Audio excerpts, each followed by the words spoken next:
Mahadev comes in front of him, tests him, and then gives him those weapons. So all of them have got these Divyastras only through tapasya. Yet none of them are called a Brahmashatriya. Sri Krishna himself is called Yogeshwara, okay, which means he has the knowledge of the Brahman, he's Brahman himself, and he's a Kshatriya. But this term is not associated that much with him too. So what is it about Parshurama that was he the first? If he was the first, then who are the others? Why is this term so much associated with Parshurama, just like the Parashu is associated with? So he knows that our concept of time itself is cyclical. So there have been so many avatars that have been happening before. So if you transpose that into the story, Parshurama's story too should have happened before, and we don't know who those stories have been lost to time. Would have happened millions of years before this. So it's the same concept that I used here. But the funny thing is, why was an axe given? What is so particular about the axe? Probably a clue to that would be see, there was this particular sword that was given by Mahadev to Ravan. It's called the Chandrahas. Okay, so he acquires it and he loses it because the condition with which it is given to him is that he will not use it to do anything that is adharma. I would like to add few things, and you please correct me where you find I'm factually incorrect. So, according to me, the Mahabharata took place in the Dwapar Yuga. Mhm. Yes. Lord Ram was there in Treta Yuga, Yeah. and that puts Lord Parshuram at somewhere between the end of the Satyug and the initiation of Treta Yuga. Yeah. Now, if at whatever period Lord Parshuram goes to Kurukshetra and creates 5 lakes, Yeah. definitely then the war of Mahabharata, due to multiple reasons, was bound to take place at that very place of Kurukshetra. Now, this all of these threads, when they come together, so one thing that I fundamentally like about doing podcasts is, speaking to people with so much of profound knowledge and different opinions. But there's another thing that goes with podcasts, and that is about researching for the episode. And boy, did I have a time researching about this one. Now, as interesting as this episode is going to be, the bio for today's guest is even more interesting. So according to his bio on Amazon, he is a father to a brat and a husband to wife who love dogs, cats, cows, elephants, her husband, and other animals, strictly in that order. And along with this, he is an ex-actor, assistant director, script assistant, tall manager, and pretty much everything else. So with that, I would like to welcome Mr. Ranjit Radhakrishnan on the podcast. Welcome, sir. Namaste, good morning, good afternoon, good evening, wherever you're listening to this from. So happy to be here. Thank you for the invite. And we're talking about our debut novel, so I couldn't ask for more. Thank you for having me on the show.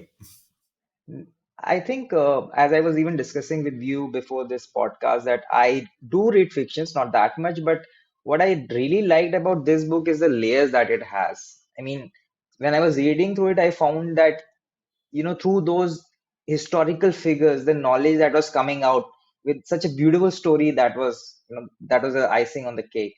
And the book that we are talking about is Rama of the Aches, and it captures the journey of Lord Parshuram, and Sir has done a fabulous job with it. And we have so many interesting threads that come out of this book that I was very interested to do this podcast particularly. So one thing I would like to just mention here is while I was reading the story, the book, I found out that you have used our traditional time scales like Muhurat, Nimish, and that was very refreshing to read. So when in our culture, in our civilization, how how are these time scales accounted for? How do you see it? See, this was sort of a conscious decision.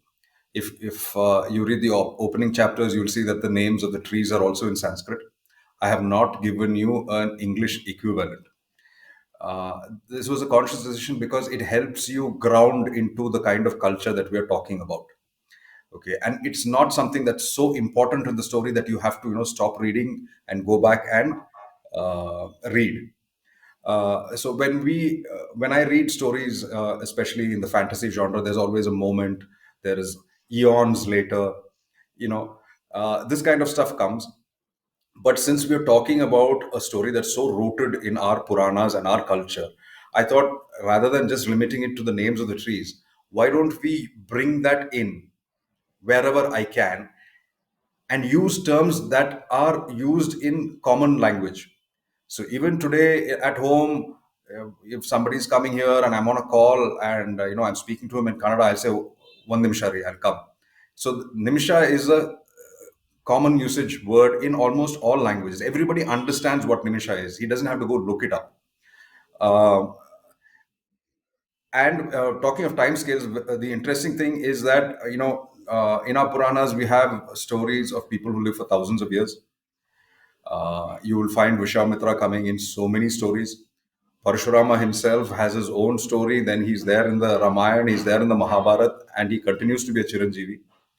Somehow, usually when writers write, they say that, okay, this is uh, probably a disciple of Vishwamitra who has continued that name, or maybe somebody who's his child who has continued his name. Um, it seemed a little dry to me. I wanted those people to be there, write it the way it is there in the Puranas, with people living for thousands of years. Because having one person do that brings a whole wealth of personal knowledge in, right? It's not passed on knowledge, it is knowledge that has been experienced by that person, and in form, in nama rupa, that person is there in the story. So it brings a whole lot of connotations in, and you are encapsulating all that knowledge and experience and wisdom in one person there. So even if our ancient writers purposely put this in, I think this was the idea behind it, and I love the idea. I think that's so beautifully done by them that I didn't want to tamper with this and say that he was from the Gurukul of Vishwamitra or Vashishta or something like that. So this was a conscious decision.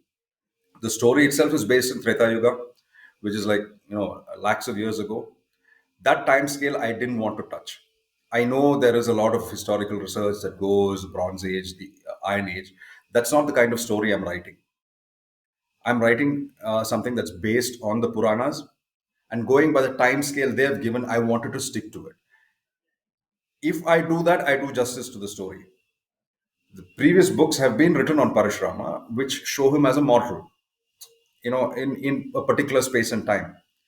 But taking it back to Treta Yuga and using that time scale gives him that kind of epic feel, not only to the character but also to the story. And I thought it was important that I do that, which is why the time scales and those words were used deliberately. Yeah, and that I think that decision was very right. In fact, when I think in the later chapters you mention a place where Lord Parshuram helps Indra in winning a war against the Rakshas tribe. So in that particular moment, there's a conversation between Indra and Lord Parshuram that is there, that more or less maybe corresponds to the time dilation. For our listeners, it's basically when time passes at a different speed in different parts of the universe, or maybe in other dimensions as we see it. So Yeah, there's a conversation between Indra and Lord Parshuram that one you are saying one day here and maybe a year has passed over at Prithvi Loka, something like that. yeah, So what is your view about time dilation and the way we found these references in our epics? There are lots of them. yeah. See, what a fantastic concept.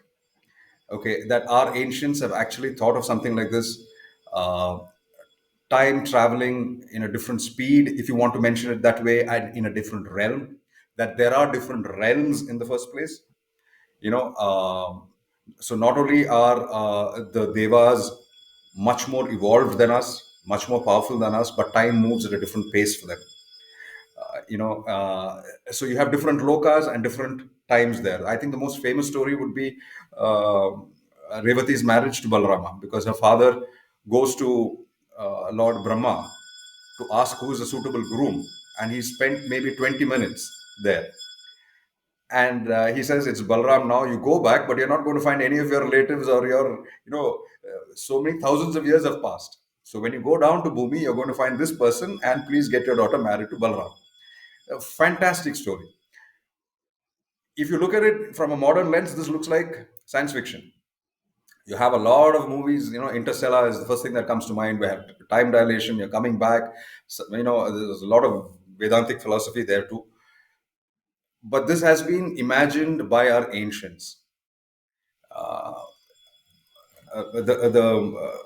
the first movie I can think of on a different note, where an Indian movie where there's somebody with a photographic memory. I think it was a Devanand movie. I don't know whether this was Johnny Nam or Jewel Thief, one of them, where he could read something and remember it. Read something once. It's unbelievable that somebody's thought about this in the Puranas. And the person with the photographic memory is Parshuram. So Parshuram was so good that he just needed to read once and he would never forget. Okay, so I haven't used the word photographic memory in this, but I've just told you that it's he's so good with the learning, with the Vedas, with the Shastras that he is, that one reading is enough for him to remember.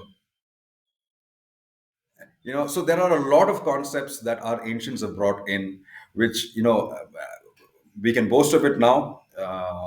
We can say this, but the best thing is it sticks to memory because they've brought it out in story form. Giving a scientific explanation of this would have lost a lot of interest in it. But associating that with Parshuram, associating that with Balrama's marriage, make sure that you don't forget this, right? So that's the beautiful thing about our stories. You you reread them after a little bit of time. You go back to the story and something else is revealed to you. So you take back something from them every time. That's so beautiful. That's actually very beautiful. Like I did a podcast with Miss Indrani Dev on the mythology of the Mahabharata, Okay. and there she mentioned that Nakul had the superpower where he had the Trikal Dishti, through Okay. which he could see the past, present, and future. And Okay. he was a person who could see the future, Okay. everything that was going to happen. But Okay. he had a vow with Lord Krishna that he cannot speak what he sees. Okay. So I am a big fan of Mahabharata and all our epics. So I read them as you said rightly, that every time you read them, you find a very new interpretation of the same events, maybe a different facet to things. Yes. So that is the beauty of the thing. One thing that we were doing before the podcast is I was asking you the pronunciation of Rishi Jamdagni. Yeah. So the difference in it, can you please explain to our listeners as well? Because I find it really fantastic. Okay. See, this happens. There's been a lot of analysis on this. I think it's called the Schwa deletion that happens when people have taken words from Sanskrit to Hindi. So in North India, you would say dharma, but we would say dharma in South India because that R is pronounced. Which is why if you see a lot of North Indians, when they come down, where are you going? I'm going to Karnataka. Okay, but here, I mean, even the English spelling has that A at the end, and we pronounce it. We say that, it is Karnataka, and it is not Kerala, it is Kerala. So that A is pronounced down south.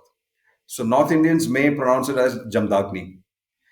We will say Jamadagni. It refers to the same person. It's just that pronunciation that is, stressed down south of the Vindhyas. So this, it's a needless controversy. This is how language has evolved. We know what we're referring to. Probably we need to be a little careful when it comes to proper nouns, names of places and people. Otherwise, I don't think this is such a hard task for people to, make that pronunciation or not make that pronunciation depending on where you are. It's just how language has evolved. So I think both pronunciations are okay. If you're going to look at it in, as a purist and say that, what is the actual uh, pronunciation of this, then we'll have to go back to the Sanskrit text and see how they pronounced it. And I don't know how many people would be comfortable with that.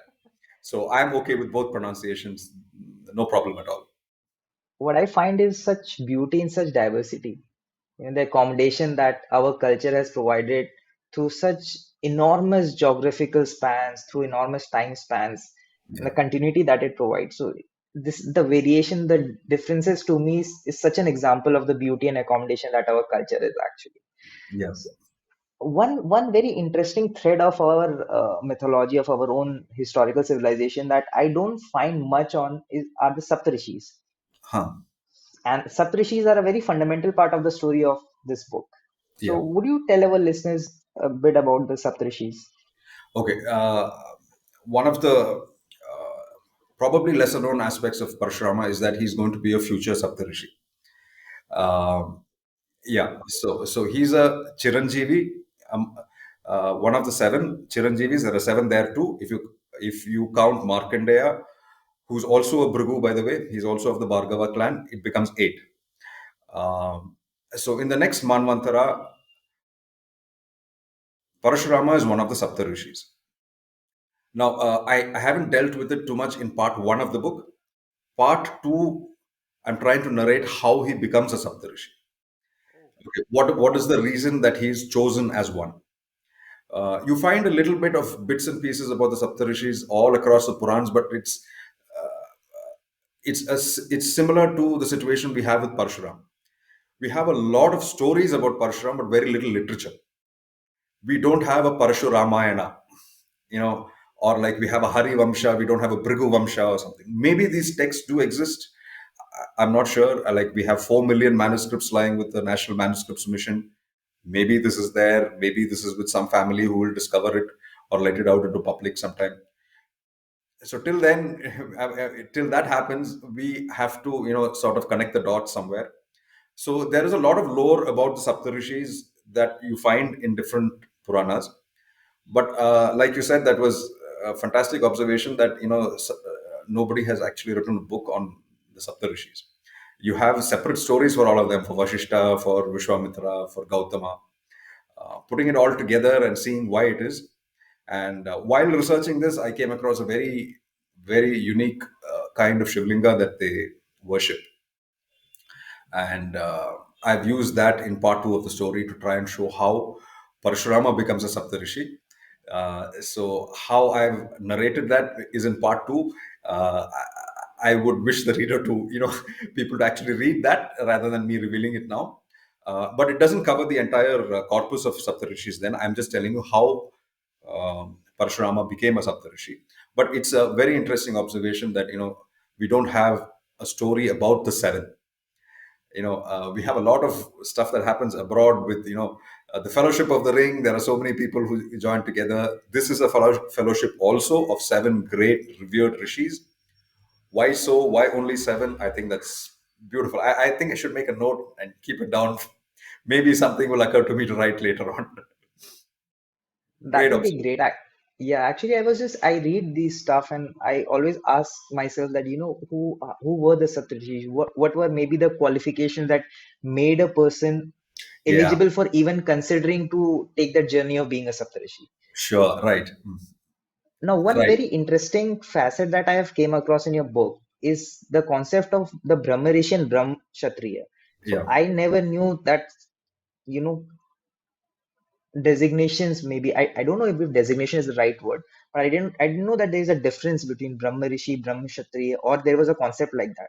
So is it possible for you to just elaborate on what is the difference between a brahmrishi and a brahmkshatriya? Okay. See, there are different stages of evolution in a rishi, and when he has the full Brahma Jnana, he becomes a Brahma Rishi. So you can see that evolution in the path that Vishwamitra takes. Now, Vishwamitra is the grand uncle of Parashurama. I think I've mentioned that in the story also. It's because of that exchange of blessings that happen. Uh, I've narrated that in the story. A Brahma Kshatriya, on the other hand, is something that, um, no matter how much I read up on it, seems to be somehow exclusively connected to Parashurama, which is the usual explanation given is that it's a Brahmin who's got Kshatriya qualities in him. Okay, if you look at Vishwamitra, he was a Kshatriya who had Brahmin qualities in him. Now, if we are to go by the traditional view and connect it only to caste, I was not so happy. I'm not. I was not sure if it brought out the full meaning of the word. because, like they say, it is your guna and your karma that decides your varna. So if you are going to look at a varna that is, a mixture of two, it had to do something with his guna and his karma, with Parshurama's karma. If you are looking at Kshatriyas who needed, a Brahmin guna, you'll find a lot of warriors who undertake tremendous tapasya. For example, Arjuna. Mahadev comes in front of him, tests him, and then gives him those weapons. So all of them have got these divyastras only through tapasya. Yet none of them are called a Brahmashatriya. Sri Krishna himself is called Yogeshwara, okay, which means he has the knowledge of the Brahman. He's Brahman himself, and he's a Kshatriya. But this term is not associated that much with him too. So what is it about Parashurama that was he the first? If he was the first, then who are the others? Why is this term so much associated with Parashurama, just like the Parashu is associated with him? You don't have the Parashu associated with anybody else. Ma Durga has an axe, certain forms of Ganesha have an axe, but you don't find the axe being given by Mahadeva to anybody else. You don't find Parashurama handing over the axe to anybody else. So why was he given an axe in the first place? It's a very odd weapon to be given. Everybody gets Divyastras. Parashurama also has Divyastras, but why would Mahadev give him an axe? Okay, so it's just the same kind of thought that led me to this term Brahmashatriya, and said it has to be more than just the caste bifurcation there.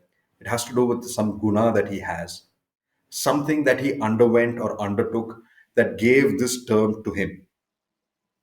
And this was particular to the time period where an avatara had to come, because the Kshatriyas who were supposed to protect dharma were becoming adharmic themselves.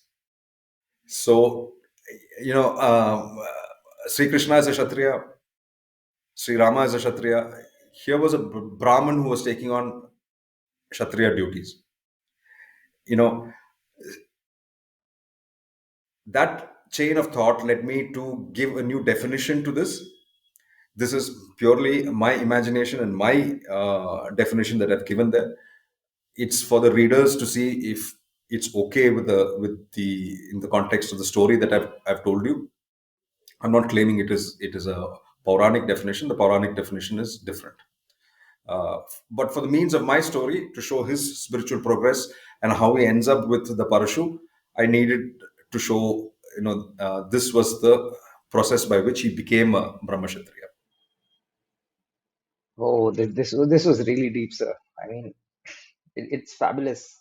I really derive great amazement from conversations like these, like just what you told.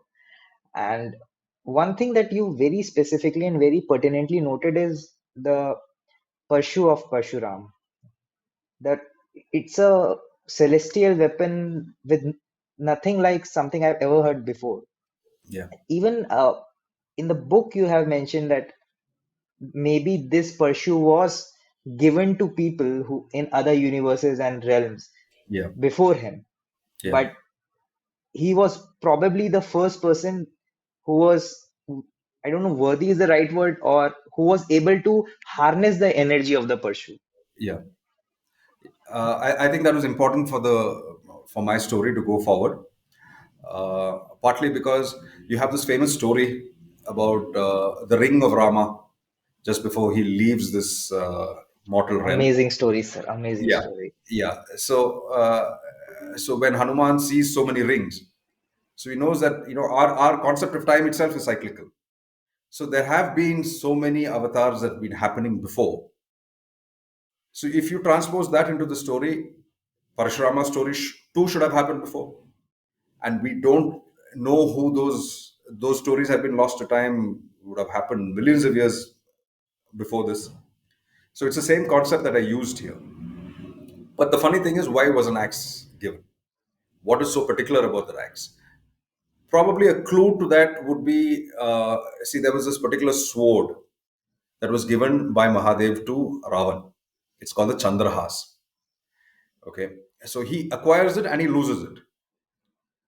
because the condition with which it is given to him is that he will not use it to do anything that is adharmic. And knowing Ravana, that's probably, it was sooner than later he would do something like that, and he loses it. So there was a condition attached to it. For me, what I did with that particular thing was, I wanted to show that, if it is a celestial weapon, there has to be more than, uh, a different kind. It's not a divyastra that's been given to him. So there must be something to the axe itself that made it so spectacular, which is why I made the axe have some kind of sentience in it, which can, bond with the user of the axe. And he had to have another lesson, not just getting the axe from Mahadeva. He had to learn how to master it. So one thing the Puranas do tell you about the axe is that if you use it in battle, it's going to drink blood. Okay, we have not heard this about any other weapon before, and you have a lot of lore about that particular thing, because Kurukshetra was known by a different name before Kurukshetra. It was called Samanta Panchaka. It's because of 5 lakes of blood. Samantha Panchami. Samanta Panchaka. Panchaka. I will note down this one. Thanks. Yeah. Yeah. So what happens is Parashurama needs to, the axe is growing heavier with the amount of people that he's killed and the amount of blood that is drunk. So now he needs to make it lighter. He needs to expel the blood. So he creates 5 lakes of blood. He expels that much blood from his axe. Oh God. Okay, so 5 lakes of blood he's created, which is why that place comes to be known as Samanta Panchaka. You have a lot of other stories like this. You have a story from Arunachal which says that he went there to dispel the blood, and there you have a lake there called Parshuram Tal. You have a story in Karnataka where, I mean, he tries to. There's a fisherwoman in the bend of a river, and she's washing her clothes, and suddenly the river turns red. Okay, and the place where she saw this in that ancient language, I mean, the waters turned red. She says it becomes eye holy. Okay, so he's tried to wash his axe here in the river too. So this kind of lore is connected with Parshuram a lot, which is why he's got this general opinion about him is as a very angry man who's just waiting. He's just looking to see what he can cut next. Uh, Part of the story that I wrote was to show that he's more than that. It's not just an angry avatar. If he has to be the next Saptrishi, which means he has enormous learning and wisdom, it can't be just an angry guy going around. So this process of being the master of the axe to becoming a Brahmashatriya is all leading up to the fact that he's going to be a Saptrishi later on. And the knowledge part of it will be shown in part 2 of the book. Oh, fabulous, sir. With every thread of the conversation, it's so novel for me. It's amazing. And even I would like to add few things, and you please correct me where you find I'm factually incorrect. So, according to me, the Mahabharata took place in the Dwapar Yuga. Mhm. Yes. Lord Ram was there in Treta Yuga, Yeah. and that puts Lord Parshuram at somewhere between the end of the Satyug and the initiation of Treta Yuga. Yeah. Now, if at whatever period Lord Parshuram goes to Kurukshetra and creates 5 lakes, Yeah. definitely then the war of Mahabharata, due to multiple reasons, was bound to take place at that very place of Kurukshetra. Now, this all of these threads, when they come together, it's phenomenal. Yeah. Parshuramji was at the beginning of the Treta Yuga and the cusp of Satyug and Treta Yuga. And towards the end, Sri Ram avatar happens. And Dwapar is when Sri Krishna happens. For him to be around all this while, which is why he's a Chiranjeevi, you know, and he's going to be towards the end of Kali Yuga when Lord Kalki comes, he's going to be there too. So he's one avatar who's met multiple. So everybody knows that, perhaps people know that he's met Sri Rama. There's a very famous encounter that happens after Sri Rama's marriage. In the Mahabharata, you have that peace mission just before the Kurukshetra war, where he goes along with Sri Krishna to the Kauravas and says, you can't beat these guys. He tells you the story of Nara and Narayana and says, no, make peace, don't let the war happen. Obviously, they don't listen to him. And we know that he's going to meet the 10th. Now, there's a question mark about the ninth. Did he meet the ninth or not? And maybe a little known fact is that he's also met the previous avatar. He's met Vamana. Oh, Okay, there's something that happens where he goes into that realm and he sees the previous avatar of Vamana along with Mahabali. Okay, that's a very brief meeting, but that has happened. So so he's met an avatar one before, two after, ninth we don't know, and 10th he's definitely meeting. So so given the enormity of the time scale and how much this person's done, it's very surprising that we don't have the story out. uh, there's not much talk about Parshuram. Even the number of temples are not that many. All the spotlight, I mean, the superstars are, if I can use that word, are Sri Krishna and Sri Rama. And he's like making a guest appearance and going. yeah, So I think it's yeah. about time, we put some spotlight on him and show that, this it's not just an angry man with an axe. There's much, much more to him. That actually, after reading this and talking to you and researching about this, I got a new view of things, that how grand, how enormous this avatar of Bhagwan Vishnu, Lord Parshuram is. The scale is gigantic. The impact is something that when you read, when you try to think about it, when you just get a hint of the scale that things are working in, it's fabulous. One other great thing, I think that I am from the northern part of India. So what your book also very beautifully captures is the enormity of Kartvirya Arjun. Now, this great historical figure, I would say, because the kind of impact, the kind of power that he has, the only other person to have defeated Ravan, and this figure, this historical figure, is very enormous. And so your book quite beautifully captures the scale of Kartveer Arjun. Would you like to just touch upon that aspect as well? Sure. Uh, uh, you see, he's probably one of the. I'm not going to reveal the secret of his strength in that. That's the climax of the book. Yeah. Uh, but down south, we have this belief. I don't know if this is there in the north, that in case you've misplaced something, okay, you pray to Karthavir Arjuna and ask him to help you find it. And the story goes, fantastic story. If you find that thing, he's got 1,000 arms, two of his arms fall off. Okay, if he doesn't, two more grow. So he achieves his moksha when all his arms fall off. So now, when you come back to part one of the book, you say, okay, now, but the climax is his death, but is it actually his death? That I will show you in part two. But he's such an enormously powerful man. I think probably it's not so well known because of that curse. Because Rishi Apava does curse him that there will be somebody called Arjuna who's born later, who will take all the glory that should have come to you, but because of your adharma, you're not going to get that glory.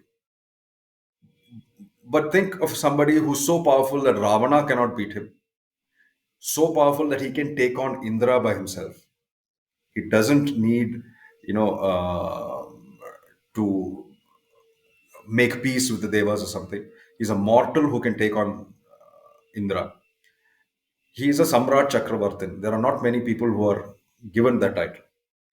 So this person is so powerful that you needed an avatar to come and tackle him.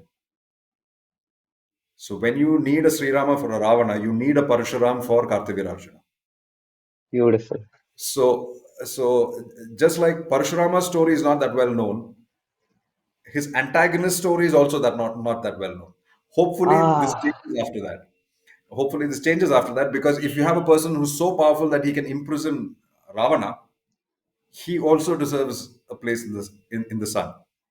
And when you have a mantra associated with him, there's actually a mantra that you recite, asking him for help to find this, which means that he's more than just your commonplace bad guy.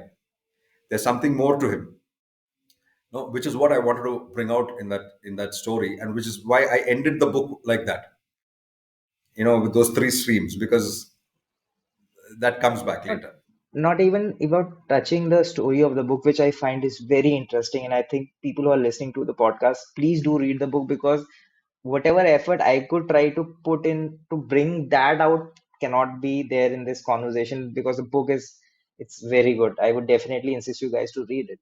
But even without touching upon the stories and the climaxes, the figures in themselves are so larger than life, so enormous in time scales through geography, that it's wonderful to know about them.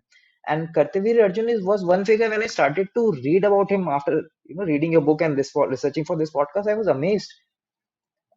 With there was this conversation in your book where his wife, her name was Manorma or Yeah, yeah, Manorma.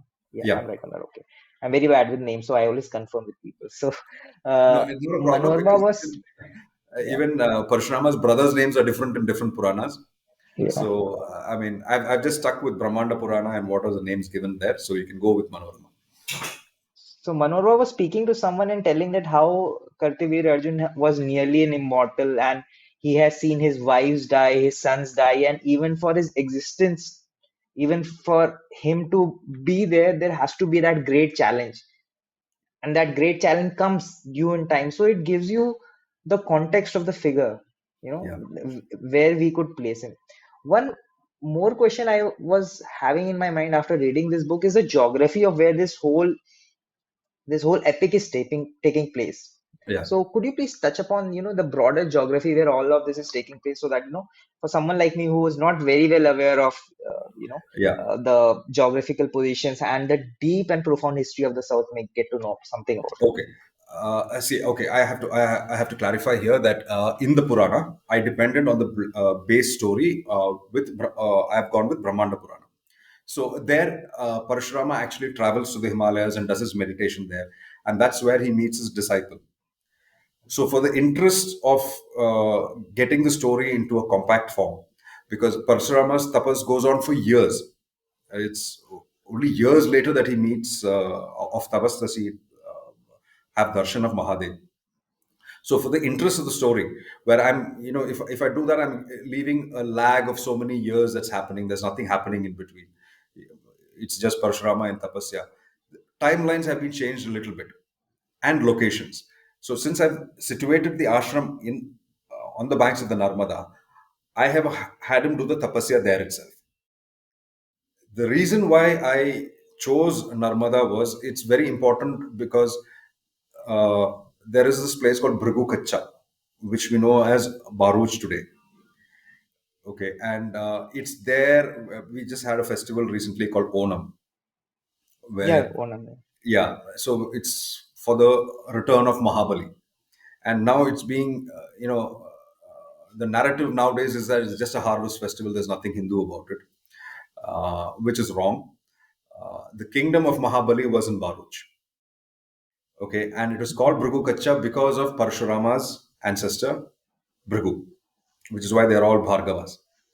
Okay, so that is where this happened, and when I came across the story about uh, how Jamdagni's ashram was there, I thought I should situate the story with Narmada and what make that a character in the story, because you find Banalingas only in the Narmada.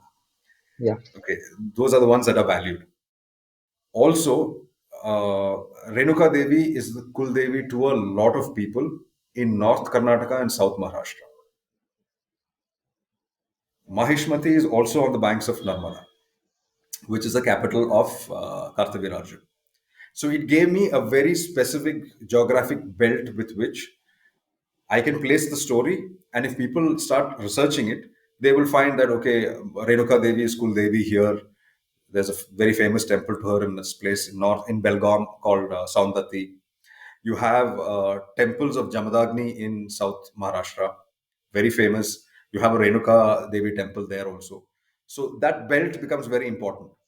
So I thought rather than having to go to Himalayas and have him do the tapasya there, then return to the thing. If I can tell you the story in the environments of that, and it lends itself so beautifully to it. There's a forest, there is a city, there is a river, Yeah. there is an ashram. There are people traveling to and fro. So it helped me bring that timeline down. The number of years that have elapsed between certain incidents. I could shrink that, which is why I situated all that on the banks of the Narmada. And it's because I did that the Banalinga came into the story. Yeah, so okay, so basically penance was done in the Himalaya, but for the story of this book, you have kept it in the belt in and around Narmada. Then. Yeah, But even for researching about Kartvirya Arjun and the kingdom of Mahishmati, now Mahishmati is now a national phenomena after Bahubali. All of us know that. yeah, And when reading about this thing, I got to know historically where it fits in place and Mahishmati and the whole kingdom. So I'm even in fact trying to get more guests on my podcast so that we can have more history lessons about the South as well, because that part of the country, the history is so rich. The Cholas and all, yeah. all of the kingdoms down there, Pandyas and all those. I mean, I'm really looking forward to know about them. Okay. One Yeah, very interesting thing happened while researching for this podcast is I saw your bio as I also introduced you by at bio, and along with that, the movie Kantara that came around like what a year and a half back. yeah, So I am from Uttarakhand, which is particularly a state in the north, and then I got to know the similarity in cultural practices across north and south. Like if that practice is called bhootakolam, sir, yeah. In Karnataka, it's called bhootakolam. In Kerala, it's called Theyyam. Theyam. So similar practices where, in our state as well, where we have our gods coming and speaking to us through different rituals, sorry, through different practices that are very much out there. And even a common person who is still in touch with his village or with his roots would have once witnessed in his whole lifetime, Yes, the yes, practices. So yeah. if you could just touch upon a bit of the background and the beauty and importance that it holds for people. See, I think one of the most spectacular things about our culture, about Hinduism, is that there is this narrative or this explanation that's been given that these are all local deities, and they have been absorbed by Brahmanical influences into Hinduism, and they are trying to associate the local gods with either Mahadeva or Devi or Mahavishnu. And this comes out as a kind of criticism, and it's unbelievable because you should be praising this, because you have respected the local beliefs of the people of that locality. You have given them a larger perspective into your pantheon of gods. You have not taken away the divinity of the belief there, of the devta there. If you look at other religions, they're wiping the whole thing, the whole slate clean. They're changing your culture, they're changing the way you bury your dead, your last rites, how you live your life, what you should do for daily worship. The whole thing has been wiped out, and you're transplanted into something that is alien to you. Here you have a culture, you have a philosophy that adopts you and brings you into the fold. And to criticize this has to be, I mean, that's not a criticism actually. That should be praise. So if you remember the controversy when they said that Kantara movie, that Panjurli is not really Varaha. Why are you Oh, saying it's Varaha Rupam? That song was also famous. It's nothing to do with Mahavishnu. It's a local deity. I have to disagree there. That's not true at all. To give, even if you consider it just a local devata particular to that place, and many of them are, a lot of the Theyyams and a lot of the Bhutakolas are particular to certain kinds of powers that are there. It's attached to family, it is attached to the land itself. To respect it, given it, give it divinity, and say that this is like probably an amsha of Mahadeva or something there, is so beautiful, which is what an inclusive liberal culture would do, and which is probably what you will find in most what they call pagan cultures across the world. that amount of respect being given to you cannot be seen as brahmanical or something of the sort. He's not imposing, he's not making your God, he's not saying your God is false, it's true, don't worship him, you worship him, you're going to hell. He's not doing that. He's probably giving you a ritual which will help you, become, grow closer to the devta that you are worshipping. He's telling you, please do this. And the best part of it is when they talk about this being brahmanical, you will find that most of these dances or these rituals are done by what they call lower caste today. And when this, I've seen this myself with Teyam, in the area that this happens, all the upper castes are going to be touching the feet of the performer. They come and take their blessings, they tell their problems to the dancer, and he's going to be giving them, solutions for this, predicting what's going to happen.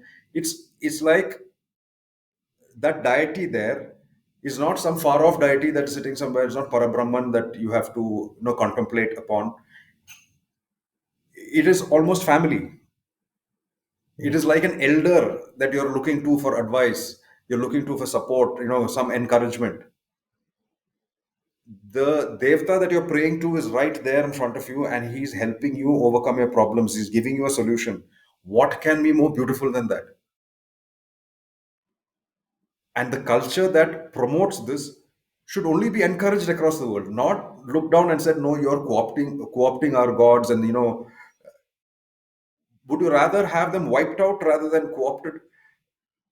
So this thing, this performance that happens, it's not, I'm sorry to use the word performance. It's not something that, somebody comes, puts on a, costume and a makeup and then just does a dance and goes. The Devi or the Devta comes into the body of the person. And there is a particular process that they go through. They are on a strict, ritual, maybe 2-3 weeks before they do the performance itself. There are rites for that. It's not something that, somebody comes and, just puts on the costume, does a dance and goes away. There is a particular way that they do this. And, in some places, they don't put on the costume and the makeup in one day itself. That itself takes 3 or 4 days. They'll wear half the crown on one day, the full crown on the last, full makeup comes on the last day. So it's not just a performance or it's not just a dance. There is a very profound spiritual element to this. And I think we have all known this, but it's especially down south, North Kerala, that is, Kasargod, Kannur, Wayanad, and the coastal area of um, Karnataka. That's Udupi and South Mangalore. Those sides have a whole lot of this. And it's not just limited to Devi and Devtas. There are ancestors too. Perfect, sir. Yeah, and there are people who may have done wrong in life, but have been punished by Devi and given a chance to, repent for their wrong actions, who are now paying off their bad karma by helping the people now. So it works both ways, Wow. which is again so beautiful. It's very good. Yeah. I think when you mentioned Uttarakhand, I think there is a particular Ekadashi where the Murti of Parshuramji is brought down to a lake because his mother is supposed to have given up her life in that lake. And there's a And I think Parshuram temple, and she makes a near like, vow. Yeah, yeah. I'm not. I don't remember the name right now and which Yeah. Ekadashi it is, but it's a vow that his mother has given him that every Ekadashi she would meet him there. So people celebrate that. Yeah. So see where the story has gone from. I already told you about Parshuram Tal. There are stories about his the mountain that he's supposed to be in, Dhyana, supposed to be in Orissa. That entire Konkan coast from Gokarna to Kanyakumari has been brought out of the sea by Parshuram. Okay, as some people were telling me, it's not just that entire coastline that extends to Gujarat, Pakistan, Afghanistan, Iran is all brought out by him. So I didn't find a reference in the Puranas to that, but Parashurama's story is across the length and breadth of the country, from Uttarakhand to Kanyakumari, from Brigu Kacha in Gujarat to Parshuram Tal in Arunachal Pradesh. Pradesh. Yeah, so it's like what we know of Bharatvarsha has some story connected to him. His axe is supposed to be somewhere in Orissa, then Mahendra Mountain is supposed to be somewhere in Orissa. There are stories like that. I'm sure that there is more that, which are folklore that's limited to a particular geographical area, which, mainstream we don't know about. Um, the completeness of this book came about when I started looking at the folklore associated with him. That's how Renuka Devi came into the story. These stories are not there in the Purana. But I thought to get the complete picture of Parashurama, you had to get the folklore also in. And all these dances are part of folklore. And people, maybe there is a mindset that says, okay, this is just localized folklore. It's not there in the Puranas. But it's very important because they are carrying your culture for you. They're keeping it alive. There is a connection with the divine, the stories that you find in the Puranas. It's very important that we see it with equal respect. I can't think of another. I think it's in Jammu that you have a temple to Hidimba, It's in Manali. it's Manali. In Manali, I think there's Manali. Hidimba. Yeah, it's in Manali. Near the Yeah, Manu temple, there's this temple for Hidimba Devi as well. Hidimba Devi as well. And Manali is Yeah, named after Lord Manu. And you have yeah. the most famous temple there is of Hidimba Devi. Isn't that fantastic? Who's shown as a Rakshasi in Mahabharat, whose son gave up his life so that that weapon is not used on Arjuna. She is a Devi somewhere. What can be more beautiful than that? What is the other option you're putting in front of us? I think this is the beauty of the culture where, we all get a place in the larger macrocosm of the divinity. We all get our own places in the ways that we know and Yeah, the means through we can achieve them. true, So true. that is the most beautiful part. And I have to let go half of my notes which I had recorded for the podcast because these are so insightful. I would just keep them for another day. But uh, one thing that I would really like to mention here is that the movie Kantara, and because movies are a very good medium of spreading awareness about broader topics that were not part of the conversation. So the Yeah, best thing I think that many people, even people from the north who predominantly speak Hindi, would agree is that the dialogues in which the devta is involved in the trance in the movie, it's kept in Kannada, and that okay. was the even in the translated parts where we have these movies on Netflix in Hindi and English. The I think most of the original parts of Deva is kept in Kannada. How beautiful was it to listen to that? That Yeah, captures the soul of the whole culture, and I don't think so. Anything else would have done the justice to it. yeah. So that has been very beautiful. One last question that I would like to ask you is, then now this is just like a fanboy kind of thing that I'm asking, nothing serious, but how do you think I'm sorry, so where do you think that stories point out that maybe Lord Parshuram would be right now? What are the stories that go around? Okay. See, the popular conception is that there is a mountain, Mount Mahendra, where he's in Dhyana and he's not visible to us.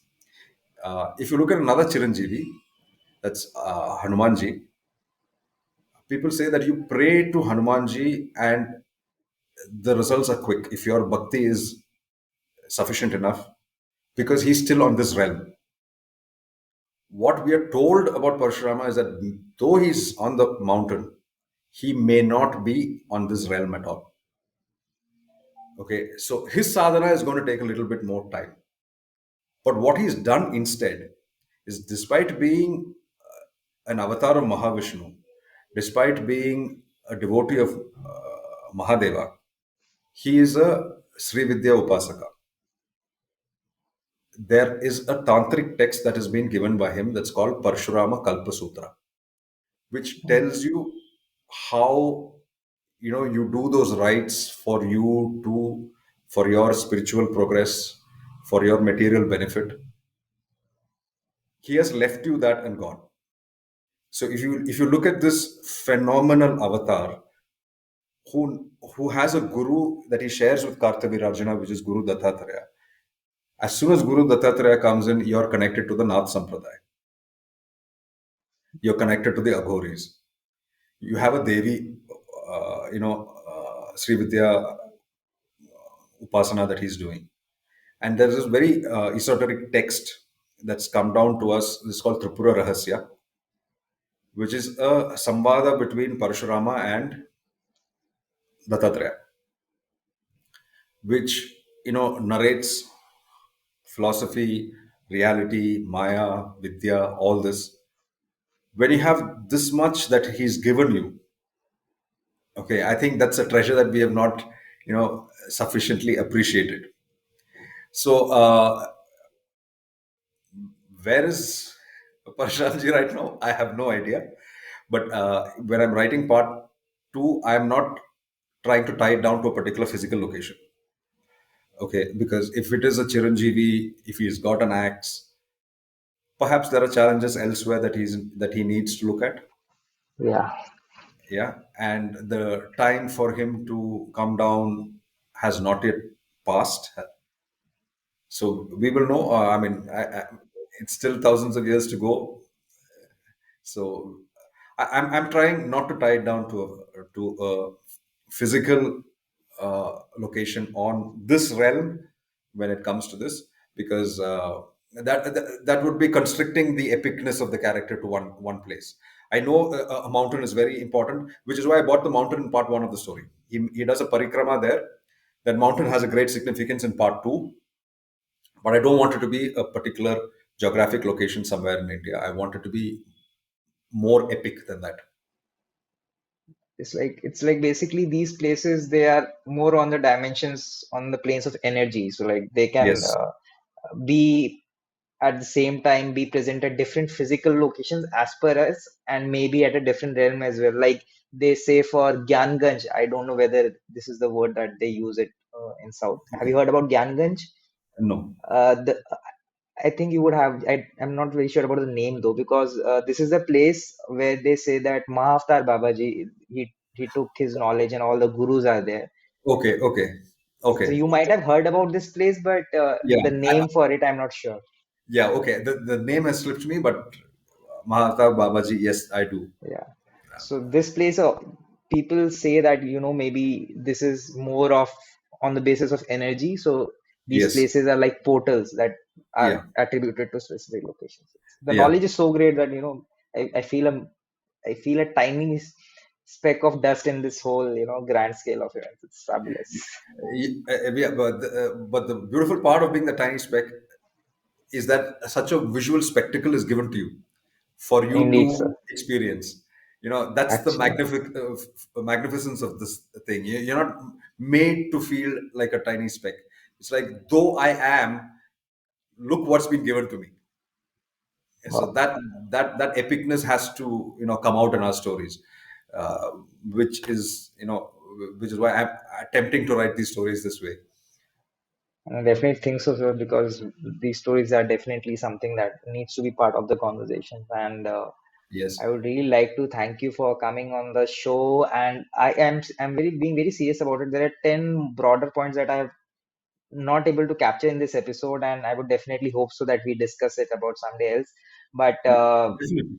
Definitely. Whenever you because want to. I had all these Mahavidyas and Mata Oh, Chinnasana and okay. all these things written in front of me, but I know because these are even one topic is so profound in itself that that merit should be given the respect that it Yes. deserves. I think the time Yeah. should be there. So I'm Sure. just Whenever you restricting want to be myself. back on, please let me know. We'll decide on a That date and we'll do it again. Thank you, sir. And first of all the very best for the book. And the listeners, you please do listen to his. Sorry, you listen to my podcast and you read to his book primarily, because that is a source of knowledge that is very interesting, and it will really help you view things in a very different manner. So you definitely read the book. And sir, thank you for coming on the podcast. Thank you so much.